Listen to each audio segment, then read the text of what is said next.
দাদা কি হ'ল মই বিস্কুট খাইছিলোঁ তিতা ইটা সোৱাদ পাইছোঁ আৰু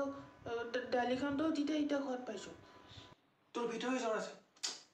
খাটা কৈছোঁ তোৰ ভিতৰি জ্বৰ আছে ভিতৰি জ্বৰ পিছে কি হ'ব ইটা কি হ'ব মানে তই চিন্তা কৰিব নাই মই আছোঁ তই চিন্তা কৰিব নালাগে তই বেঙৰ চুপ খাব লাগিব বেঙৰ চুপ মই তোক খাম বেঙৰ চুপ ভাল হৈ যাব 1 ছেকেণ্ডত ভাল হৈ যাব ঐ মোক বেঙৰ চুপ খুৱাব মই কৈ দিয়ে কি কৰ ধেৎ মই তোৰ লগত ধেমালিহে কৈছোঁ এইখিনি কাৰণে কি ক'ব লাগে নেকি ধেৎ বেঙৰ চুপ কোনোবাই খায় নেকি হে যাওঁ পাকঘৰলৈ যাওঁ তোৰ ঘৰত খুৱাম যাওঁ আহ